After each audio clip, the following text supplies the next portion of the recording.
Is Steve here somewhere? Can Steve stop this? Darth Vader. Together we'll rule the galaxy. Introducing Bespin World, new from Star Wars Micro Collection line. Imperial TIE Fighter, attack! X-Wing spotted in base! And then more starfighter! Imperial TIE Fighter and X-Wing Fighter, new from Star Wars Micro Collection line. Sold separately. Welcome to the Star Wars Collectors Archive podcast. It's a microcast. 63.5. Half episode with Sky Payne and the Mensch, Yehuda E. Kleinman, and special guests Ross Barr and Ron Salvatore, sharing the fun of the July 4th Star Wars party and lots of information. Hop in the pool. It's surprisingly warm. Wampa Wampa. Wampa Wampa. So, this is not Steve. If it were Steve, he would say, welcome to episode 63.5. But Steve is back somewhere in California. And, the last episode we released was on July 3rd, and it's now July 5th. And this is like an addendum episode. It's kind of a new idea. It's like a micro collection. So, Yehuda, say hello to the audience. Hello to the audience. Okay, that's as much as you get to say as the guest host here. So what we're going to do is, basically I had a couple ideas. If you're looking at the enhanced version, you're going to be seeing a picture of everybody who came to this Star Wars party that was on July 4th, thrown by Yehuda the Mensch Kleinman. Now, first of all, we've decided to go back to the nickname Yehuda. Do you like it? It's a nice one. It's a privilege. Sure. Absolutely. Okay, you don't feel it's too tough for your name? My name's tough anyway. It's like people don't know if I'm like a background character in some expanded universe cantina or if that's my actual name anyway. So okay, so Yehuda works well, and we'll keep the Mensch, and we don't need to change it to Menzies. Oh yeah, that would be appreciated. Yeah. So basically, I don't know. It was cool because it's July 5th when I'm going to release this, hopefully. Currently, our kids are downstairs playing Minecraft and shopping for shoes and bathing suits for summer camp. So we're up in Yehuda's AT-AT-IC. How do you pronounce this, Yehuda? It's the attic. Yeah. So if you've seen the pictures on the Star Wars Collectors Archive done by Fratastic Pete of his awesome Limelight, you'll see Yehuda's collection. And so I basically had two ideas of this half show. One was to sort of share, because, this is a totally open party. Yehuda invited everybody. So if you are a Star Wars collector and you were not here yesterday, it's your fault. So, wait, that sounds bitter. That does sound bitter. Yeah, see, that's what Steve does. Is when I sound bitter, Steve helps me out. But, actually, for people who don't know Sky well, he's actually the warmest guy in the world.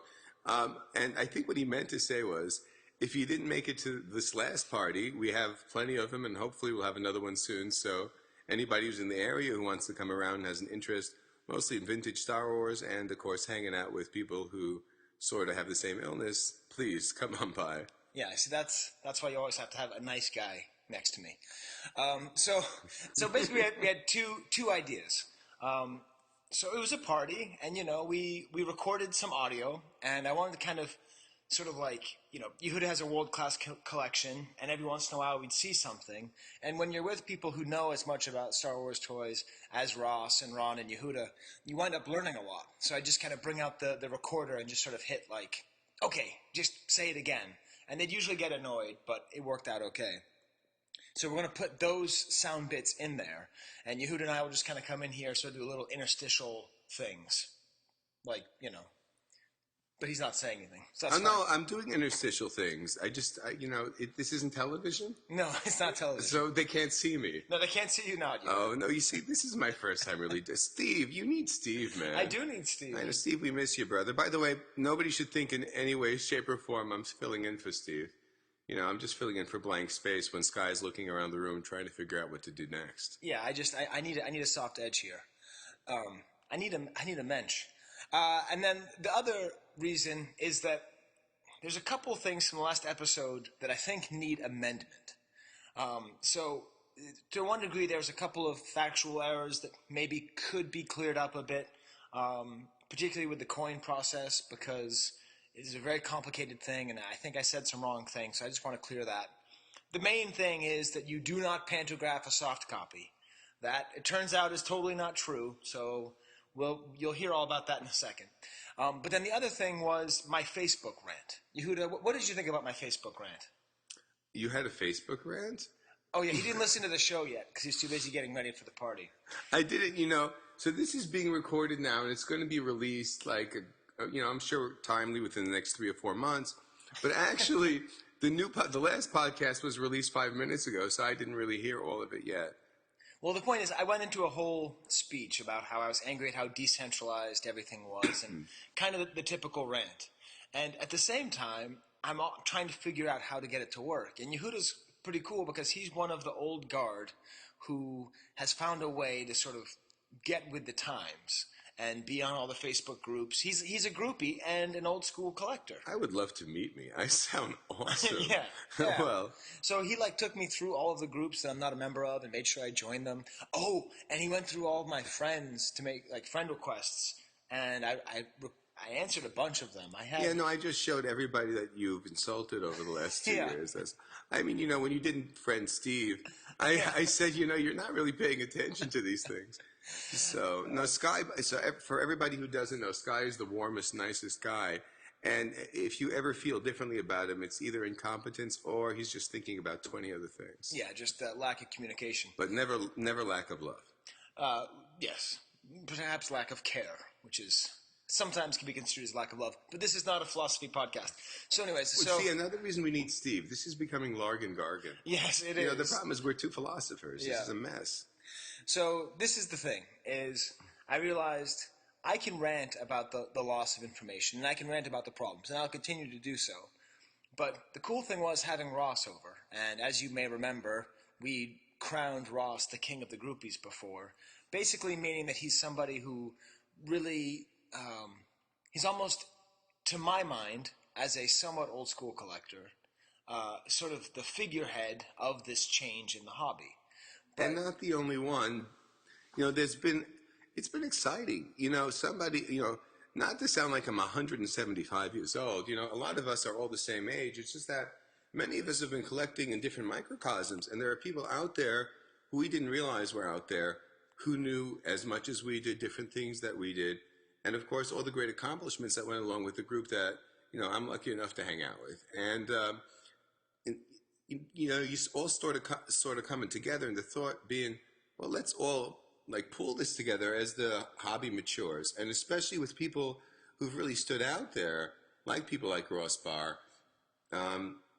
It's fun to talk to him because he's showed me things about my collection that I wasn't aware of, and we were talking about things that he wasn't aware of, and just the sharing of knowledge. He taught Yehuda what it really means to be a woman. Yes, he did, and I gotta cut you off now, Yehuda. Wow, is this what it's like for Steve? Jeez, right? Steve has a hard life. He does have a hard life.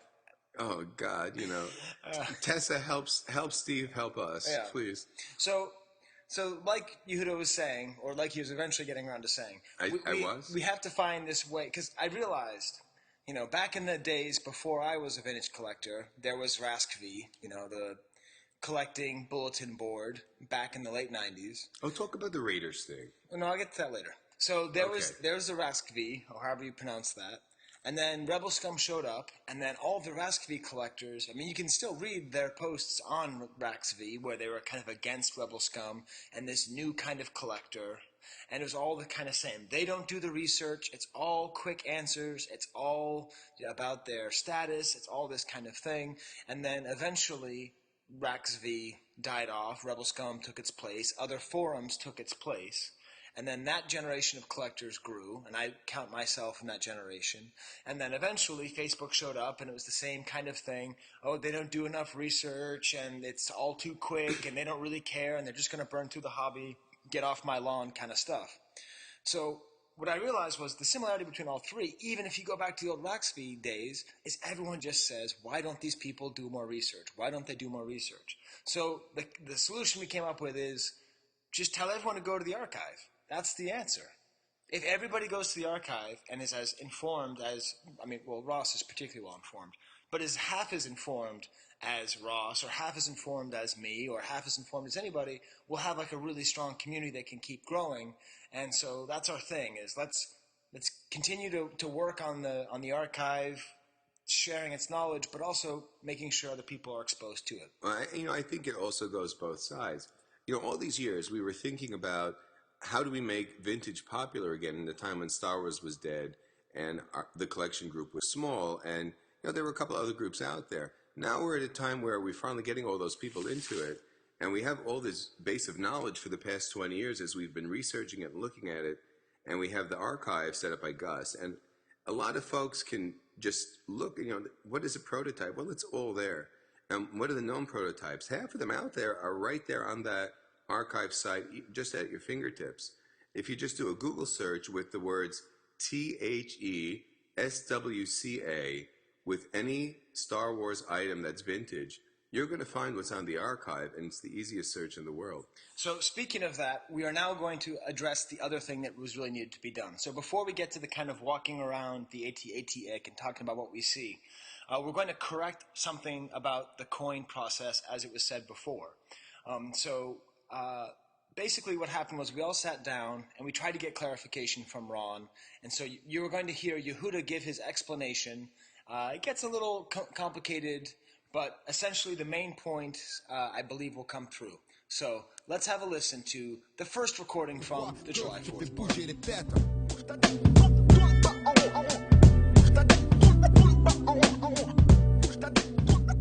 I've been trying to figure out the coin production process for the past 10 years, and I know there are a few people who are so much smarter than me who understand it, and they have never been able to explain it to me. I listened to James last week. I listened carefully. I followed along with Coining the Galaxy. I was confused. I've listened to Mark. I know these guys. I don't know what's going on. So I'm sitting here in my own dining room. I have Ron shackled to my dining room table. Sky is sitting here, and I am forcing Ron to explain to me. Maybe I'm not the smartest guy, but I know what a coin is, But, all right, to explain to me how to make a coin, the coin process. So he explained it to me, and I'm going to try to explain it back to you. And if I make errors, both Ron and Sky are holding a taser, and they're gonna tase me if I say something incorrect. Okay. Here I am. I work for some coin company, and I'm going to make a coin. So first I'm going to start with a sculpt. Okay, we all start with a sculpt. So you need a sculpting material which was variable in nature. The two that were used in making coins for Star Wars coins were either plaster or wax. Yes, wax. Nobody hinted anything. No! Ow! Wax! I said wax! Wax! Wax! Nobody used clay. Maybe somebody used clay. Wax! Wax. Okay. 1 second, I wet myself. Okay, so there was wax and plaster.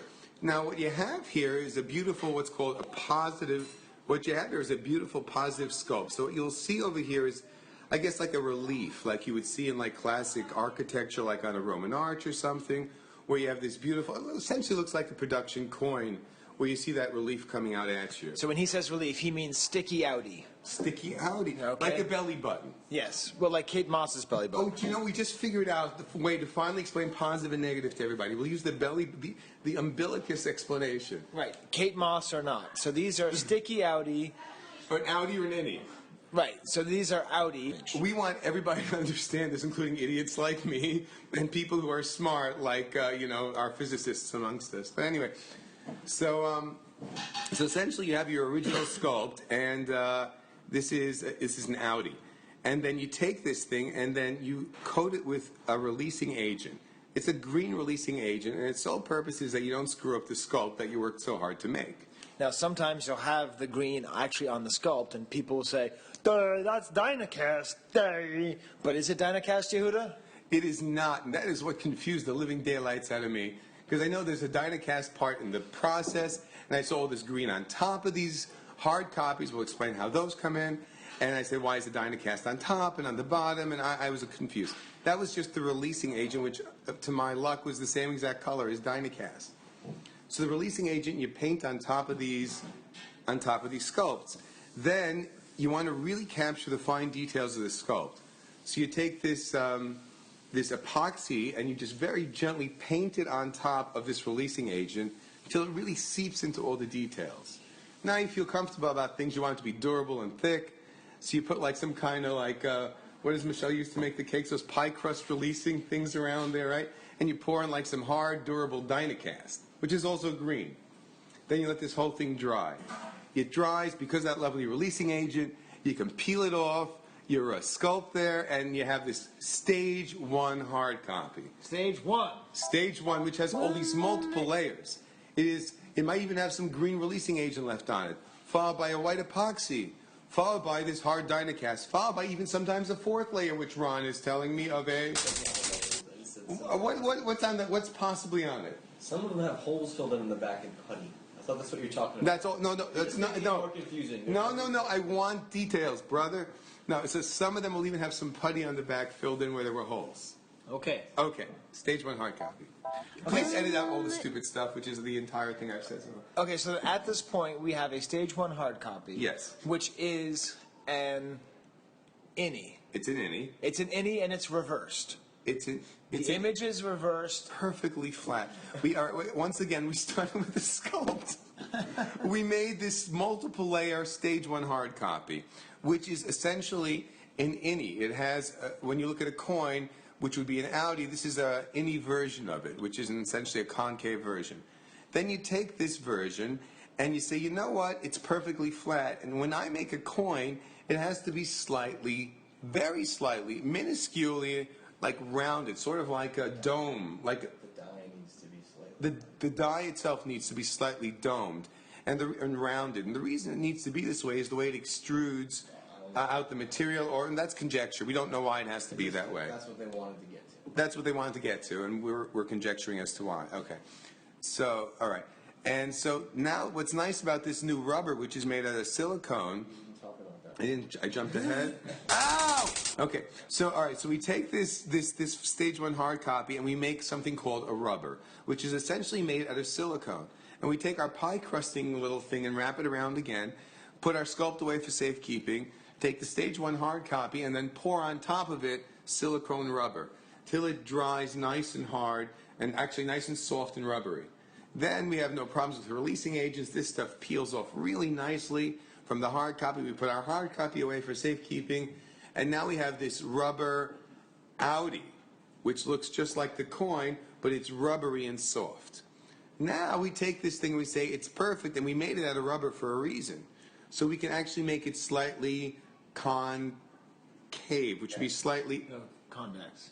Slightly convex, nobody hurt me. No, so, thank you, it's a freebie. Slightly convex. And so now we can take this rubber thing and put it over, let's say, like, imagine you're slapping it over a bowl. Now you take that thing, and now you're able to pour hard resin again in, which would again be Dynacast. Well, they use the epoxy and then the same. Oh, they use the same process again, not to lose details. So they would now take this innie rubber and again, once again, make a multi-layer hard copy. And the hard copy would be done with gently a layer of releasing agent again, or not necessarily because it's working off of silicone, right? So it wasn't necessary. That's only for sculpt. So they would take the rubber and then they would paint on top of it layers of epoxy to get the fine detail. And then once again, surround it with the pie crusting thing and then fill it with hard copy, fill it with the stuff that most of us knows what they make hard copies out of, Dynacast, peel it out, and now you would have this lovely hard copy, stage 2 hard copy, which would now be an image which was the tooling master. And this thing its final image was a innie. And it's Innie detail with a slightly convex, yes, that's what I said. Slightly convex, yes, I understand it so clearly, bloody hell. All right, I understand it. And then they would take this over to a pantograph machine. They were made 1 to 6 level again to get that lovely fine detail that we see on the coins. A pantograph can take this hard, lovely stage 2 hard copy and convert it into something that's the appropriate scale.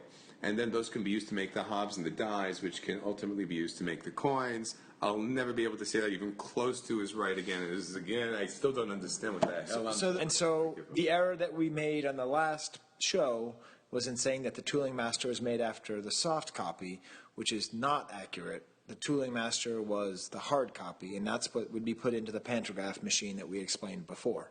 But I asked so many terrible questions that I don't even know if it came across as an error last month. We might have even said it right last month. I got to sit down with James also. And James knows so much about this. I also got to sit down with James. Ron was very helpful. James is awesome. And I want to sit down with Mark again because I think the best thing would be to have these smart people sitting around me, and maybe at some point I'll finally be able to understand what the hell is flying. Hey, well, we got Bobo in the crate over there. I think he might understand it better than we do. So, okay, good. Well, that's the coin process with Yehuda, sort of. All right, so Yehuda and I just listened to that again. How do you feel listening to it again, Yehuda? I think I understand it, but I'm never going to say it out loud again. I'm just going to pretend inside my head I know what I'm looking at. I think I get it too, so that's good. So anyways, that's the main thing, sort of the technical thing we wanted to correct. There's the spiritual thing we wanted to correct, which was how, the Facebook grumpiness. And then there's the sort of technical thing about that. Now next, let's see what's next in our list of MP3s that I recorded on my new iPhone yesterday. Ah, yes. Here's a random note I made looking at the back of a 12-inch Kenner Boba Fett.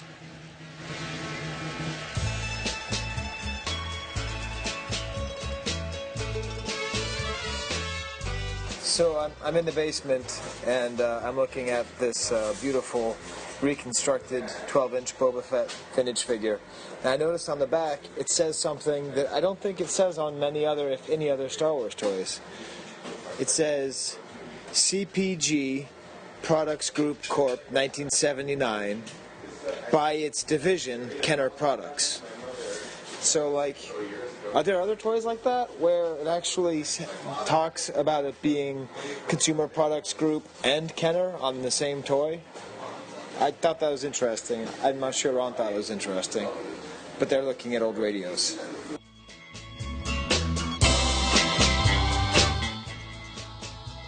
Right. Well, that was that point, which Yehuda, you in the bathroom to hear it, so we'll just let it go. Next up, so basically the day was progressing quite nicely. Kids were swimming in the pool. That was a little bit cloudy. Then the next thing was just this walking around in the AT-AT-IC with Ron and kind of coming up with some ideas of things that we could do. So let's see what we wound up talking about up there.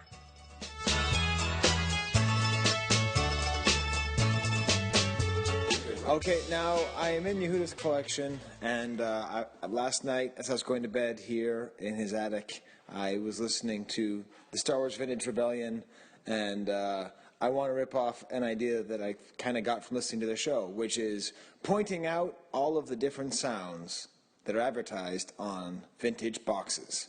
So just looking here, do you happen to know, guys, the sound that they say the X-Wing fighter makes? We do not know bodily humor on this podcast. It makes a space sound. No, that's what it says. It says, contents, 1 X-Wing fighter spaceship with flashing, quote, laser light and space sound. Sort of oxymoron. That's true, because... no sound in space. Exactly. This is what we're finding out. Okay, we're trying to edit the podcast now, and I tried to find like a trailer from Alien where they say in space no one can hear you scream, but they were all like basically silent. So just imagine that exists. But they should be silent. Yes. Because once again, there's no sound in space. There is no sound in space. Very meta. Okay, back to yesterday. Actually, no, it's a great marketing thing. It's like Barnum and Bailey. Like, this way is the exit. Come see the... Right, this way to egress. Yes. Right. And then the MPC Snap Together Darth Vader action model, which I don't think we ever talked about on the show. When did this come out, Ron? I believe that is a 1979 product.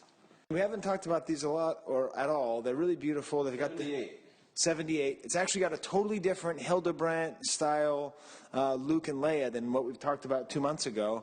Leia actually has the gun, which that might make the only vintage packaging where Leia has a gun. Well, if you look at the NPC models, the early Star Wars ones, they all have that Hildebrandt logo, similar to the Kenner stuff, but it's in each one of the different boxes, it's hand painted in a different way, which is interesting. So it's like they didn't just use the same image over and over again on different boxes, it's actually rendered differently, which is weird. And actually, they look more like brother and sister than they do anywhere else. Like Leia's kind of chilling. She's got a cape that sort of looks like angel wings. It's oriented differently. Yeah, she's oriented differently. Anyways, getting back to the sound, there's too much to see in Yehuda's collection. The sound of Darth Vader in this snap together action model is rasping breathing sound, which that actually sounds more scary. Described as a sinister special effects. Yes, it says featuring sinister special effects, rasping breathing sound, illuminated eyes. It's as though they're really trying to make him more scary. Yehuda, do you have anything else in here that is supposed to make sound? Picture by Jacob. Oh, shut up. I don't care about your kids. All right. Okay, we'll have to look around some more here.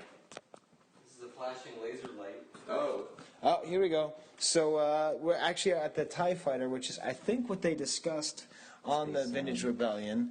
And once again, it's a space sound on Darth Vader's TIE Fighter, a Palatoy. X-Wing fighter from Palatoy also has... doesn't There was no space sounds in England.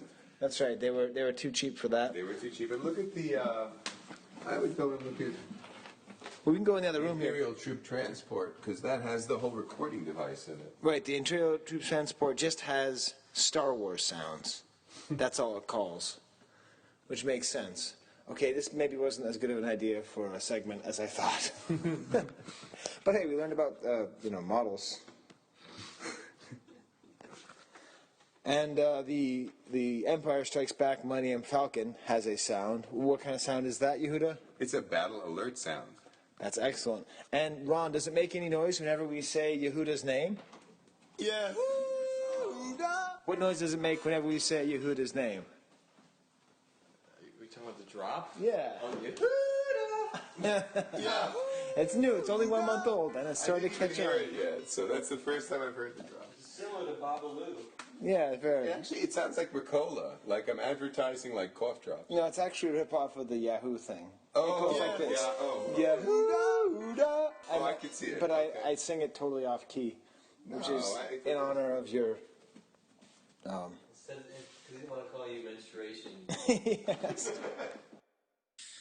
All right. So we were sitting, the sound quality, I don't know if it's any good, but we were sitting on the ground before Yehuda. And what happened when we got up?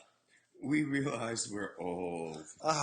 Here's a piece of advice. If you're over 35, don't ever sit down or stand up. Okay. Everything hurts. Everything hurts. So then at this point, this was still before Ross had showed up. He was with his in-laws or something or other. So we decided to take a nice long walk around the neighborhood in Jamaica, Queens. We walked by the 45th president's house, Donald Trump. His childhood home, which hopefully will be his library once he's elected. Yes, we can Sky only and I hope. are actually part of his campaign team. Yes, yes, he's who we are officially supporting. Godcast. We're very political now. Yeah, and I'm actually growing a comb over just Yes. to fit in. Yes, gay marriage is for some, Confederate flags for the rest. That's our policy. And love for all, always. Yeah.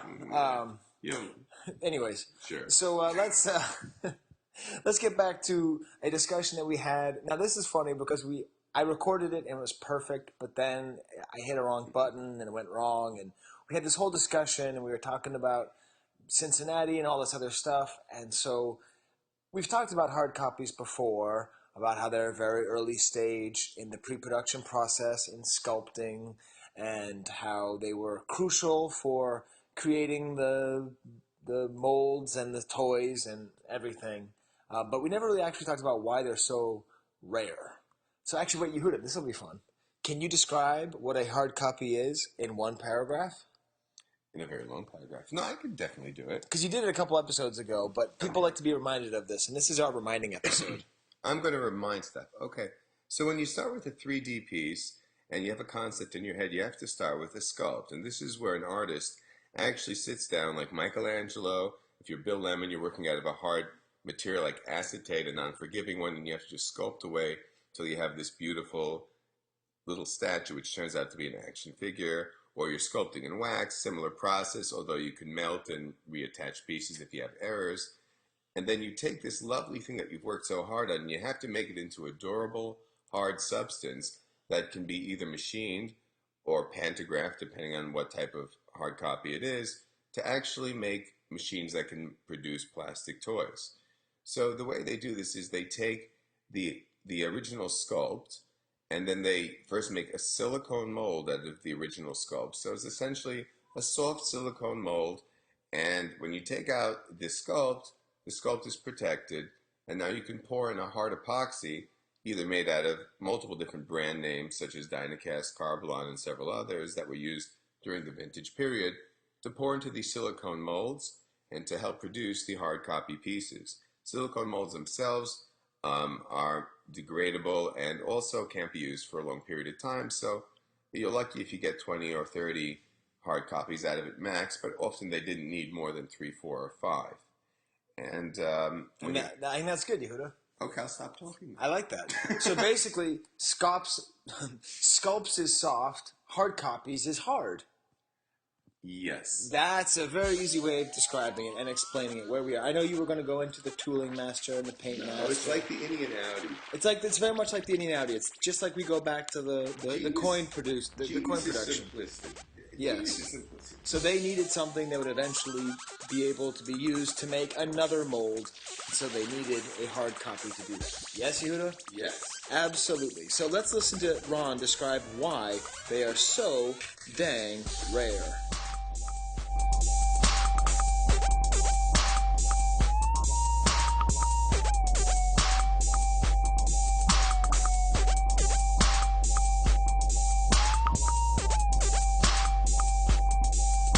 Reason why we're not likely to see a large volume of things like unpainted hard copies and sculpts or parts of those items on the market these days is because most of that stuff was all kept in a central location in Cincinnati, basically the model shop and the sculpting department. And at some point it got split up among several different employees there when they went to throw it away.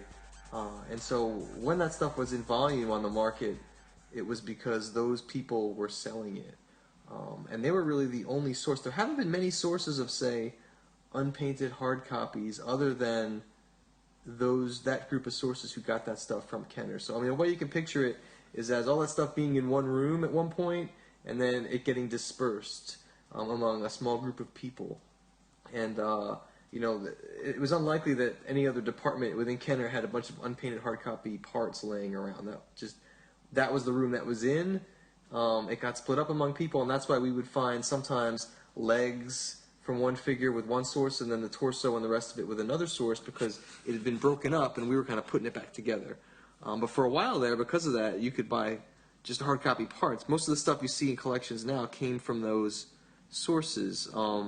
And since then, there haven't been many. I'm sure there's been other alternative sources here and there, but there haven't been many. And now painted hard copies are a different story, which I don't think people understand. Those did not come, from the most part, from that group of folks. Because once they assembled the hard copies and painted them, those things went out for use. They were used for photography or toy fair or something. So those weren't sitting in that room when that stuff was split up. So most of the big sources of that kind of thing came from slightly different people, even sometimes outside of Kenner, with some source that may have had it at Toy Fair or something like that. So it's sort of different. You're talking about different animals when you're talking about the unpainted, unfinished stuff and the painted, finished stuff. Awesome. Well, cool. Well, that answers my question. I think that was actually the best he said it, don't you think, Yehuda? I think fourth is a charm. Yeah, fourth time's the charm. So anyways, we'll get back to eating chalent and chilling.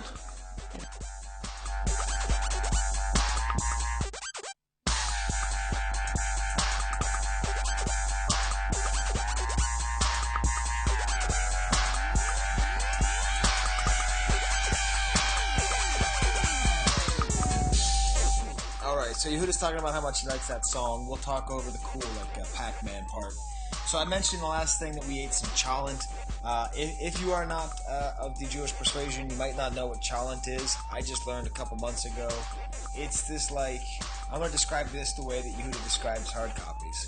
So it's like this stew that you make Friday night, so that and you keep it in a hot crock pot so that during the Sabbath on Saturday you don't have to cook it, and it came from like all these different villages all over the world, and like every chalent is different depending on where you're from, because it was more or less whatever was kind of hanging around in the village, you just sort of throw it in the pot and eat it. Is that correct? Yeah, but you know I make stuff up, Sky. Right. So that could have been all made up. But the point is, it's quite good, and Yehuda's family makes a really good one. The only problem is it plays tricks on your GI track. So It's my lot, and it's my people's lot in life to suffer, as yes, would say. yeah. So anyways, it's but it's very good, and it's one of the funny things is that Ross was looking forward to eating it, but I'd actually eaten it all before he got here, so I felt bad of depriving him of his birthright. Listen, you snooze, you lose. It doesn't matter if it's hard copies or cello. Right. Now I've got 2 challenges and you've got none.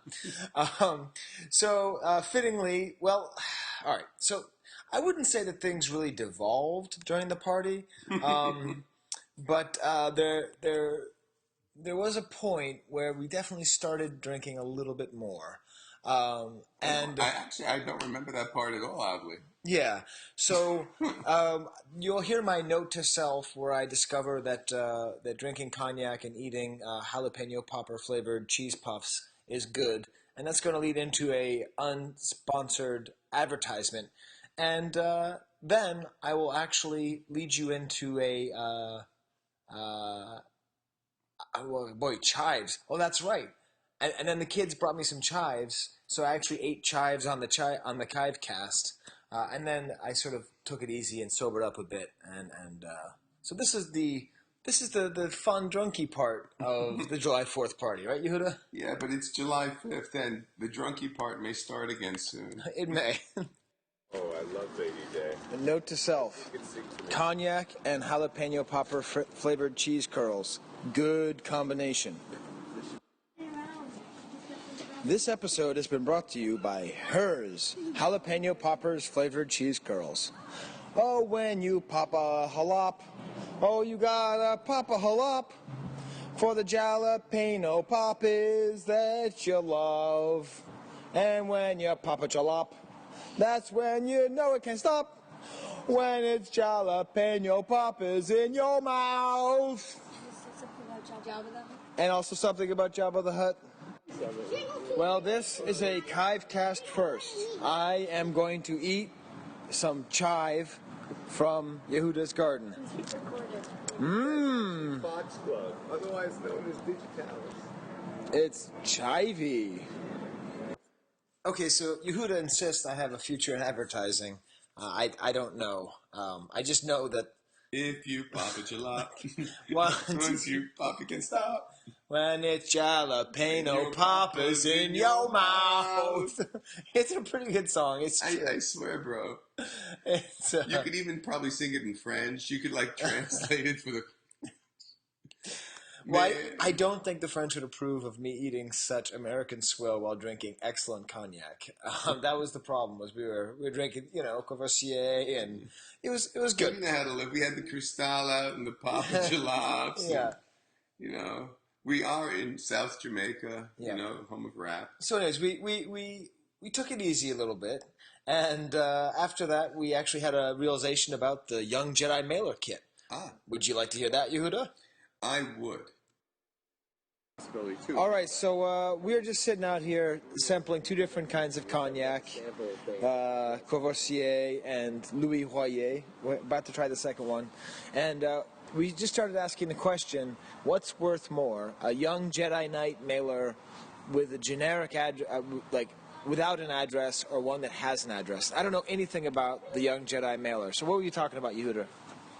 The Young Jedi Mailer. The Young Jedi Mailer is one of Kenner's last-ditch efforts to try to keep kids interested in the dying franchise of Star Wars. And they were attempting different things, so the thought was to try to see maybe they could get kids to get figures through the mail, and that might be a new way to be able to sell them figures with bagged figures. So they would send out these samples to kids in certain test areas with a bagged figure, and with a letter and a poster and availability to get another bagged figure. The ones that tend to still exist today are ones that were either mailed to kids and somehow survived, but the more common ones that seem to be around are actually pre-production pieces, which have John A. Sample as the address and have all the materials within them. And it's an interesting case where you actually have a mailer where the pre-production piece is actually more common than what you find in the production pieces. All right. Man, way to go. You sound like Mr. Radio, dude. Now, I think that the Louis Royer is better, but it's because it's less watered down, and you poured a ridiculous cup of cognac. If I were to drink all this, I would not be able to put my kids to sleep tonight. They would have to... Well, you're under the delusion that your kids are going to go to sleep tonight. That's true. All right. Thanks, Yuda. And when you pop a jalop, when you pop, you can't stop. When you've got jalapeno poppers in your mouth. That's a really good song. It is true. I hope hers is a good company. I hope hers listens to the archive because I don't think we need you don't need a percentage. If they just did this. Well, I will say, I was thinking about that we have never actually gotten a penny of advertising from anyone ever. Harris may want to. They may want to get in on this. I mean, we're not going to talk about like snack cakes or mail or any garbage like that. But jalapeno poppers. I'm just saying. But then you're going to have to dress up like a giant cheese girl to get the money or something. Then I'd like try and eat myself. Okay. But you tried that anyway. This is a family show, so let's. So the next thing we're going to talk about here is actually this is after Ross showed up and we went on another walk. Bobo got a lot of walks today. Yesterday. No walks at all today. Life of a dog. And we started talking about Yehuda's recent purchase from the Dewey Shoemate auction. So in 63, not 63.5, we discussed how he should have won a few things because he loves those kinds of employee items, and he got some kind of goblet. Where did this goblet come from? Why did this goblet exist? The goblet is a piece that Kenner was very employee friendly, and they were very interested in morale. It was before the Hasbro times, before the dark times, a place where people really felt a lot of loyalty to the place, and it was through things like this. When you worked there for a period of time, you would get employee awards, and they were very big on that, and so there were awards for 5 years of being employed, and 10 years, 15 years, 20 years. So Dewey was a long-time employee. He worked there for 18 years, and one of his... One second. We got to pause it because this kid's screaming. Okay, we're going to return now. I didn't mean to sound so negative about his kids screaming. They are actually more important than Star Wars toys.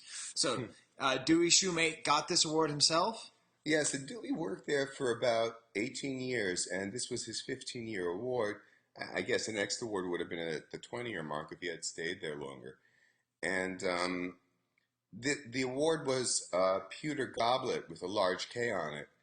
And a lot of the stuff that was given out as employee awards were either engraved with Ks. Some of the finer products, some of the jewelry pieces have gold Ks. There are pieces that even have jewels in them. And they're a very interesting sub-collection within the vintage collection. Very rare pieces, and something that to me has always been very exciting, behind-the-scenes stuff. And because your name is K, Kleinman, you can pretend it stands for Kenner, and it turns out that you used it. I don't pretend. No, you don't pretend. It stands for Kleinman. It stands for Kleinman. Yeah. And then, so you now use this goblet in a very important ritual at the beginning and the end of Shomer Shabbos. You call it Shomer Shabbos, right? You're doing very good, Scott. I have to tell you. Everything I know about Judaism, I learned from Big Lebowski. Well, me too, Albert. Yeah. But you bless the Sabbath over a glass of wine, and it's usually done in a goblet. And I have a really nice one that belonged to my grandfather that he made by hand with his name on it. When I'm named after him, so it says Yehuda. But when that Kenner goblet came up, that one sort of got passed on to my son. And the Kenner goblet's awesome, so I saw that and I said I had to have that piece. Just because I knew I would use it, and I'm going to use it, hopefully every week. And, when people come over, you just tell them it's monogrammed, K for Kleinman. Very straightforward. It's beautiful. And don't tell them how much you paid for it. Although we do an auction watch, so I could tell them how much you paid for it. Oh, everybody knows. But, this stuff is rare as heck. And, just don't tell my wife. Yeah, we won't tell anybody how much you paid. No, because it was only about $15. He paid $1,100 for it. Anyways, I won't tell anybody, Huda. Don't worry about that. I trust you with my life. You know that, Scott. I know you would never say a word. So this was a conversation that we had around the Kenner Kiddish Cup. So I'm now in Yehuda's kitchen. We just finished Shabbos, and what did we finish up Sabbath with? We used our Kenner employee goblet to end the Sabbath. You got the Kenner employee goblet from the Dewey Shoemate auction that just ended, and you were very excited to win it. And what's one of the thing that you won? I also won the Micro Breakfast Award, which is a great piece to have, because it not only is a Kenner... I'm not asking about that one. I'm asking about the other one. Oh, yes, okay. The invitation? All right. Yes. The third piece. All right, so there was the invitation to the going away party, which was really... Which I just found out Ron was at. And now that's what I actually want, Yehuda. I was just using you to get to Ron. So it turns out... Everybody uses me to get to Ron. Damn it, man. When Kenner closed down its doors in Cincinnati, they threw a going away party. And it turns out Ron Salvatore was there. Ron, tell us all about it.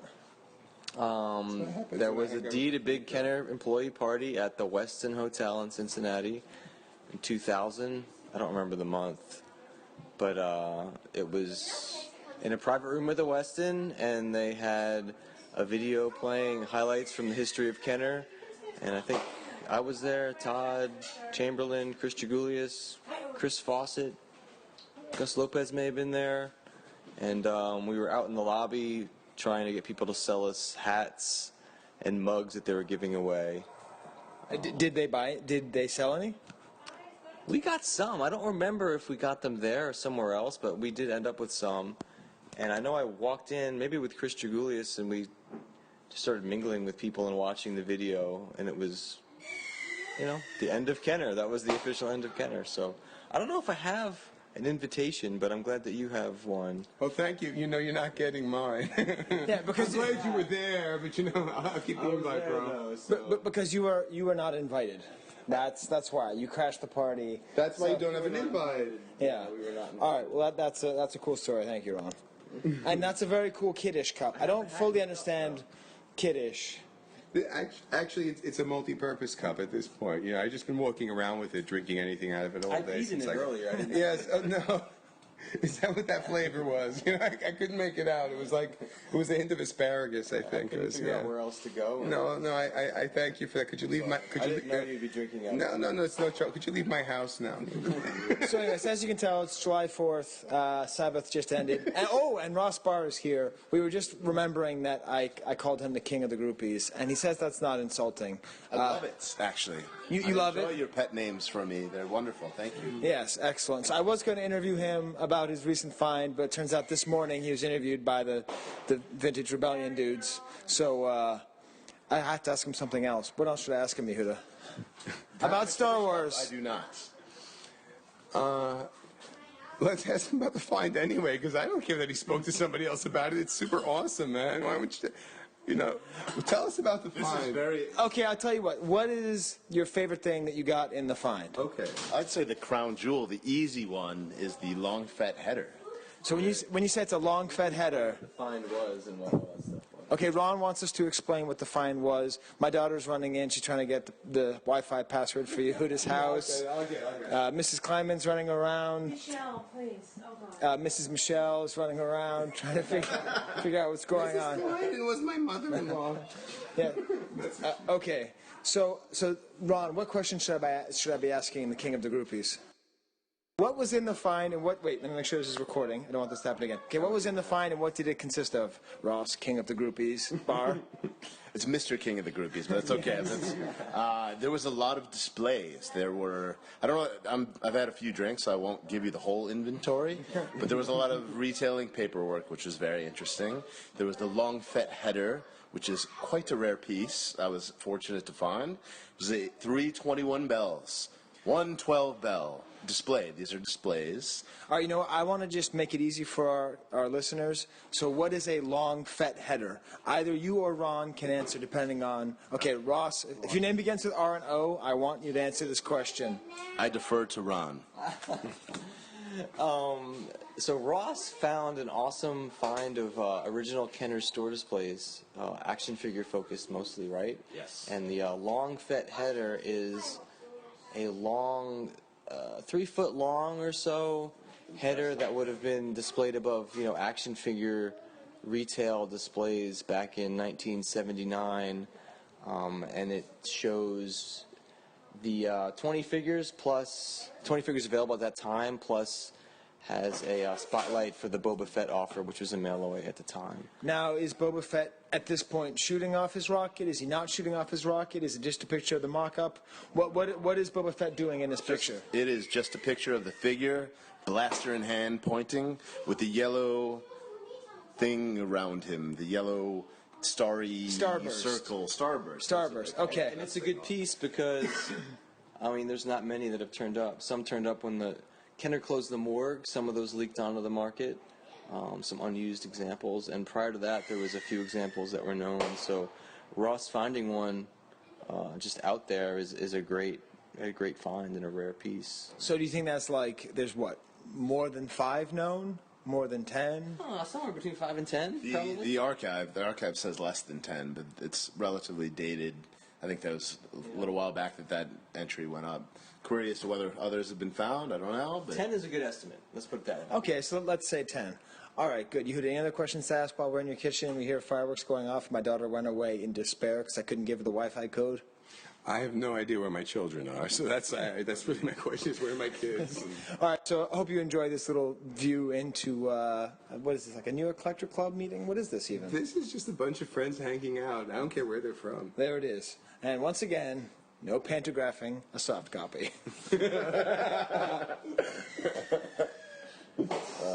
Oh man, can you believe how awesome it is with the fireworks in the back, Yehuda? It's pretty cool. This is the way to spend July 4th. It is. It is. I think we got to do more episodes like this. And I want Steve to do episodes like this, and then like without me, you know. Except then he'd have to like do all the garage banding and all that stuff. But come on, Steve, you can do it. What else are you doing, right? Was you getting married? Oh yeah. At some point, Yehuda wanted to start imitating Steve. My whole goal, I wanted to actually try to be Steve this episode. I was going to learn all his mannerisms, but you know, he's such a complex guy. I just realized it was a task I couldn't. He really is. He's like one of those great actors who, you know, it's not like Christopher Walken where you can easily imitate him. Like you can't imitate Anthony Hopkins. You can't imitate Paul Newman. Paul Newman. You know, because he just acts. But like, so that's you know, Steve is basically Paul Newman. You know, but he's alive, so that's good. That's very good. We love Steve. Yes, we do. So the next conversation is a quick one about these 3 torn up Princess Leias from Canada and whether or not they are from Toy Fair or just from a Canadian Lulu Dallas multi-pack. Let's see. Okay, so we're now discussing Yehuda's 3 Canadian Princess Leias that have severe rip marks on them. And the question is whether or not they were a part of a Canadian multi-pack, Canadian Lulu Dallas multi-pack, or whether or not they were like just some kind of Toy Fair display, which is what he thinks. And I bought one once, and then I like sold it for cost to Bruce White because he was a Leia guy, but I felt bad because I'm like, well, maybe this isn't even Toy Fair. So, Yehuda, why do you think it's a Toy Fair thing? Well, I'm not sure. You know, but I'll tell you my thoughts on it. I mean, you can't say individually on each Princess Leia unless you can actually see. You know, can I discuss a little bit about what they are? Sure. So, like, people understand what we're talking about. So, when they had a Toy Fair display in Canada, the Kenner booth for Kenner Canada used as their border Star Wars Empire Strikes Back Princess Leias, and they were the original 12-back Princess Leias on an Empire Kenner Canada card, and they must have had boxes and boxes of them, and they opened them up and they hot glued them together and made a border around their entire booth. This was probably a few hundred of them, and when the display was finished, they would take these apart, and people were taking them home, bringing them home for their kids, and a lot of them just went into storage. Now, these weren't the only time that Kenner Canada hot glued pieces together, and in fact, in retail, Kenner Canada also hot glued certain figures together in multi-packs, where there were 3 or 4 figures together, including this Princess Leia. So the question is, why do you think some more of these Princess Leias are likely from the Toy Fair source, and why are they more likely from like a pack together? There are just many more Princess Leias. Okay, so Ross he thinks they're multi-pack. Are you swayed by Yehuda's reasoning, Ross? I don't know. They're unpunched, right? So they probably weren't sold. So maybe they were sold. I don't know. Maybe they were sold in stores or not. I have a Han Han Original, which is my focus, on a 41 back English, what am I saying? English. Canadian. U.S. No, U.S. Oh, US. U.S. one that I posted on Rebel Scum a few months back. Folks seem to believe that it actually has a sticker on it as well. It has a price sticker, Simpsons, which is a Canadian store, only in Canada. It was punched, but it had the same kind of Same gluey rip pattern. It's like a glue ripped rip pattern. So the theory on that one, it was not a Toy Fair one. It was 100%. pulled from a Canadian multi-pack. I actually completely agree with that. And so you don't know for sure. My stance is not these are definitely. It's a lot more of the ones that you see on the market happen to be the Leia.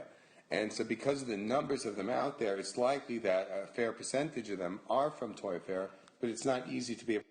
The only way you can tell for sure. The only way you can tell for sure if a Princess Leia is from that Toy Fair display is if the torn graphics happen to be visible on the back from the prior card that shows also a Princess Leia. And so then you could tell that the card that was glued behind it was Princess Leia. And if you know that, then you know for sure it wasn't from a multi-pack. And is that on your card backs? I cannot. I never looked close enough. I don't think so. Okay, we're gonna look right now. Yeah, we're gonna pull them out. Absolutely. All right. So we're looking at these, and it seems as though we cannot make a definitive determination based on the rip pattern on the back.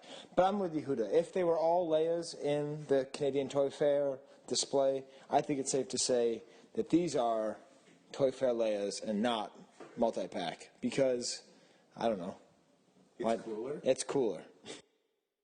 That was a great. Why definitively? It's cooler. Because it's cooler. Well, it's always better to believe a more fun story. Yeah. My favorite. But at least we're honest about it. Yep. My favorite part about Ross's flub was that on July 4th, he mixed up something that was British with something that was American. So I thought that was maybe like some kind of Freudian slip. What's nice about hanging out with the professor all day is you're always in college. Yeah, do you know what's bad about hanging out with the professor all day? You're always in college. That's right. All right. Nothing bad about hanging out with you, brother. All right, so next we're going to be... I just see a couple things about Palatoy ogres. So I think this is going to ultimately spring from a conversation about why Palatoy toys were cheaper than their American counterparts. Because they picked cheaper models who were much I know, dude. uglier. I know. We're going to get to it. Okay. We'll talk about it all. And, and your precious, Yehuda's get. precious blog post on the archive, the SWCA.com, is where you can read all about them. Well, actually, now I'm recording. So we're looking at the Palatoy Cantina, and Yehuda just took it out and is showing it to Ross here on the bed that I'm going to be sleeping on later tonight. So try not to fart. Okay, so Yehuda, what's the difference between a Palatoy Cantina and a Kenner Cantina? So Palatoy is the distributor and maker, of course, of Star Wars toys in England, Great Britain, and the differences are pretty significant. Again, it was a lot of problems with cost in England making these different types of sets and actually extruding plastic. So they had to go with cheaper choices to be able to make the sets viable financially. So the bases themselves are made out of a vacuum-formed plastic, which is a very thin plastic compared to the bases from the American ones. And they're actually stabilized with a piece of cardboard on the bottom. And because of that, they lose a lot of the ability to have little pegs on them to stand up figures like the American sets do. So they come with their own individual quirky features, like they come with their own action figure stands, and they come with something called an action figure action stand, which... That's a lot of action. It's tons of action, man.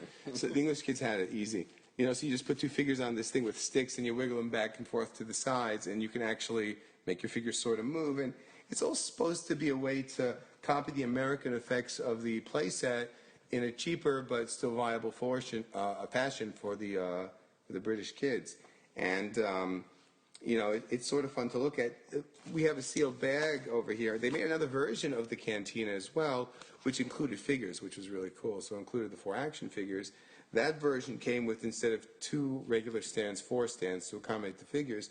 For some reason, mine isn't the one that comes with the figures, but my sealed bag does have 4 stands in it, and I can't explain why mine has the extra stands, because it doesn't have the sticker on the front that would be there to show that it would have come with figures. But so if I could make some kind of weird Sky-esque thing, this is cool because, the 70s were the time of the oil crisis, and it was felt more keenly in Europe than it was in America. and it still is. That's why gas is so much more expensive in Europe than it is in America. So it's like this toy almost represents the gas crisis because they couldn't make a good, strong piece of ABS plastic. Where's Steve? Is Steve here somewhere? Can Steve stop this? Oh, wait, here's Ron. I think Palatoy actually had to pay extra fees too to get the license for Star Wars, so they had to pay Kenner an extra fee. Yeah. So So they had all these other costs involved that the Kenner, in order to be the supplier of toys in whatever country a distributor and toy maker was, they had to pay a fee to Kenner because Kenner was the one who got the license from Lucas.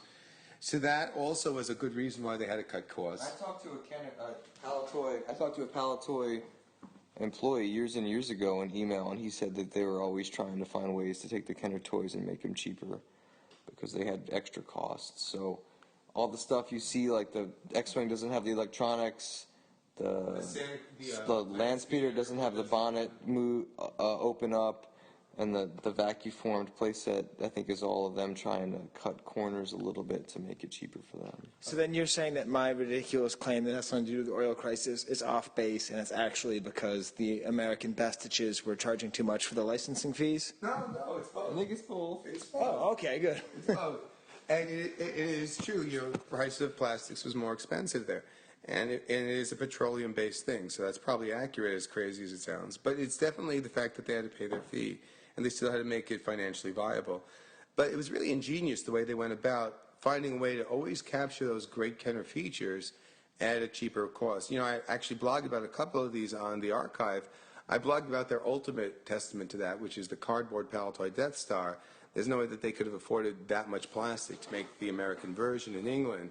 That was a ton of plastic, and so they came up with a toy that's arguably better, much cheaper, and has features that not only include all the features essentially that are on that great Kenner plastic toy, which is still a phenomenal toy, but even has more playability to it.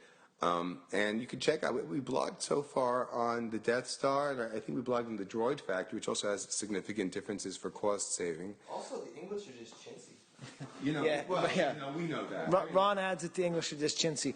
I don't know if that's true because they got to pay in pound sterling, and that's like 3 times as much. So what you're saying, Yehuda, is people should go to the Star Wars Collector's Archive to learn about Palatoy toys.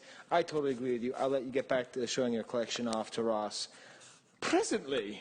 All right, now Ross actually just made a point about the cantina, about the Palatoy cantina. What point did you have? There's the same creepy British kid on the Palatoy Cantina that there is potentially Yehuda on some of the other boxes? Well, or they're just all creepy British kids. It's not that the Kenner kids were always such lookers either. And you have to remember it was the 70s. And, and maybe we'll blame the photographer and all that because they're lovely children, I'm sure. No, this kid is an ogre, and I'm going to show it. This kid is an ogre. Let's look at the other Palatoy ogres right now. Okay, now we're looking at the land of the Jawas. Is it the same ogre, or is it a different ogre? I'm afraid it's the same lovely young man. It's the same creepy kid. It's the same Palatoy ogre on the Palatoy land of the Jawas. Although I will say, the kid on the Palatoy Death Star is a looker. I mean, that kid looks like he could be in like a boy band. He might be in, what do they come up with for boy bands out there? One Direction or... Yeah, Liam Gallagher. Playing with his DT Vader. And actually, the kid on the Kenner Death Star station has some kind of... Mo haircut, overbite. He actually looks a lot like Jim Carrey in Dumb 'r' Dumber. Dude, I want a pencil in his tooth. Yeah. I'll destroy that box, just the pencil in the tooth. Okay, so we've now officially named the kid on the front of the Palatoy toys the Palatoy Ogre. All right, and that's it. That's the 63.5, Yehuda. I think I want to put this out there. If you guys are out at a get-together and you're at someone's collection and you want to record a podcast like this, say who you are, what you're checking out, what you're learning, I'll put it on the feed. Why not, right? We can have more podcasts on here. What do you think of that idea, Yehuda? I think that's great. I want to hear from everybody. There are so many voices out there, and the more we see that's going on Facebook, the more people we realize we need to bring together into the community so we are able to all learn stuff together and, and see what's already been done and see what other discoveries we can have in the future together. Yeah. All right, dude. Take it easy. I'm sorry. Mr. Peace and Love. Jeez. I tried. God, I thought working with Steve was hard with his kindness and friendliness. Peace and love. You know, so you make me, because you're so nice, you make me have to up the jerk factor, you know? All right, well, cool. Well, thanks to Ross and to Ron, and thanks to Steve in absentia for permitting me to put out this episode without his participation. But he'll still have to put it up on the blog post because I have yet to blog on Plus, the archive. Steve, you're a saint for dealing with Sky on a monthly Yes. basis, so thanks, bro. All right, so we will see you in episode 64. By we, I mean Steve and I. And Wampa Wampa. Wampa Wampa. You know what Steve would say. Yes, I do know what Steve would say. He would say... No, you shouldn't say. He would say, how do you say goodbye in Hebrew? I would... Okay, Shalom, the same way you say hello, or lehitraot, which means I'll see you later. It's too heavy. Shalom. Okay, so let's try that again. Wampa Wampa. Lehitraot, shalom. With its colorful Star Wars picture display stand and certificate.